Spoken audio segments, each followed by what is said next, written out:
First in the story to Bionicle G2, Kopaka was a disappointment because of the silver eyesore and the leg tumors.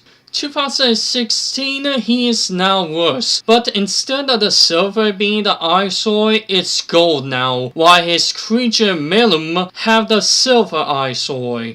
Kopaka and Melum are another 2-pack set that shouldn't even be a 2-pack at all, and also a horrible idea because Melum have 44 pieces, which make him the creature with the lowest amount of pieces. Even with the trap, I'm sure he will cost less than the other creatures. While Kopaka without Melum is 127 pieces, easily the same price as Tahu and Onua.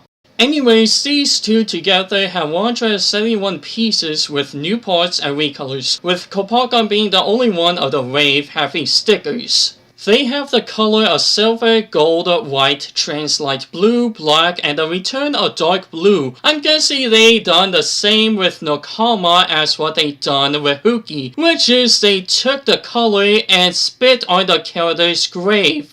The color scheme is worse from last year, but instead of just these two colors being the eyesore, black, the non-important color that is always used as a skeleton color, besides when the black is the main color, is an eyesore as well, with the Glytorinax on Kopaka and the bones on Melum. This could have been an extremely easy fix with those trans-light blue bone pieces they already have, and they could have introduced trans-light blue or silver Glytorinax. I mean, heck, they already made a dark orange Glytorinax. Why not add another color to the Glytorinax? As for the gold and silver, it would look way better if there wasn't any gold on the set at all and was replaced with silver.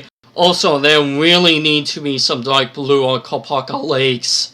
Now time to talk about these two separately with their design, starting with Melum first.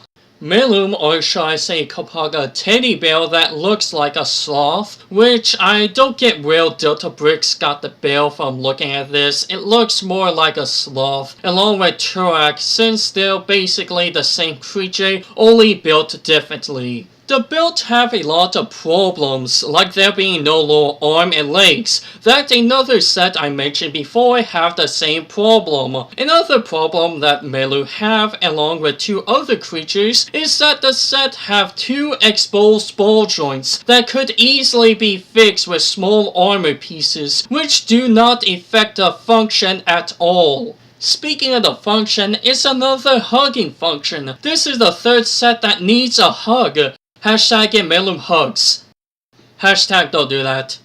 Add-on armor on the hands sticks out as well and would be better without them. The head is pretty good. I like the white spike on the nose and the detail is nice. Trans-light blue mixed with gold is alright looking, but I think it would be better and interesting if out of all the creatures, Melum is the only one of the creatures that doesn't have gold or silver on it.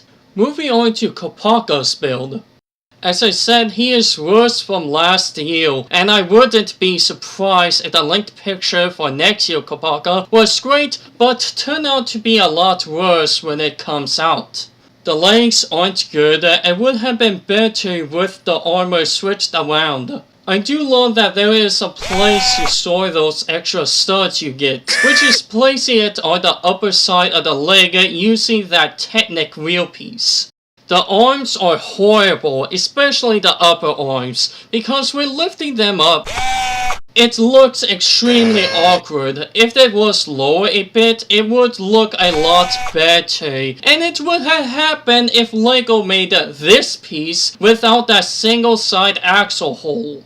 Other than that, the upper arm and body should have been scrapped. Speaking of the body, it have waist movement that can move left and right, but have a stopper from going 360. The function works by using this butt gear. You know, for kids!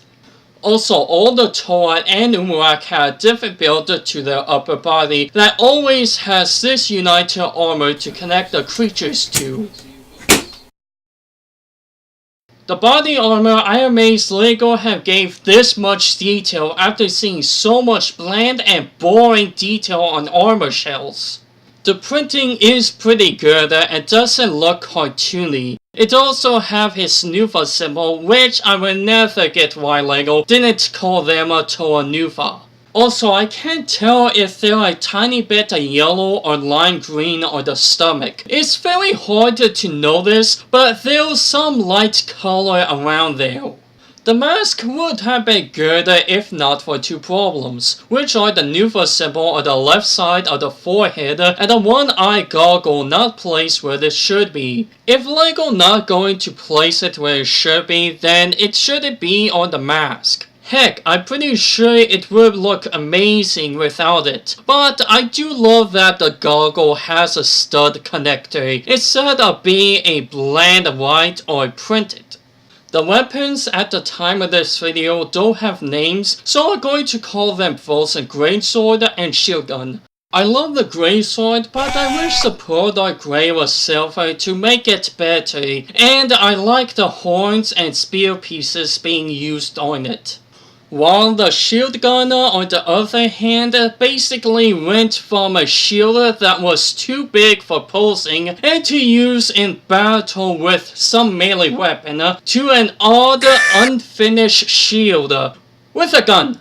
It's unfinished as I just said, and would be great if the mini stud shooter was hidden behind the shield. The shield would look finished while having the gun. The sticker is nice and detailed, but unneeded. Good thing that it's a sticker and not printed like the body armor.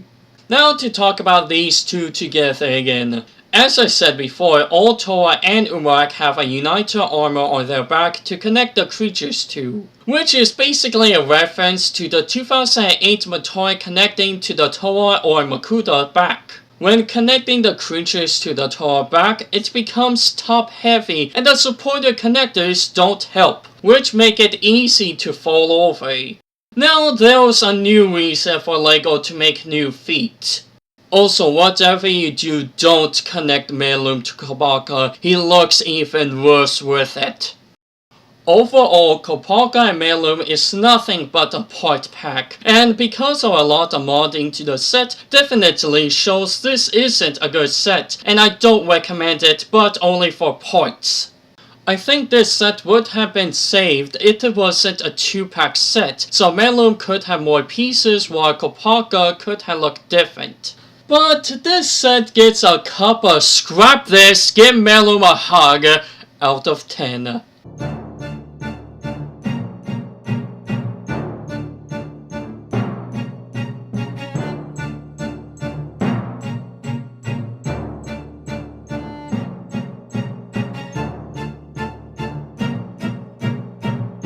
Oh, and the set come with a golden mask.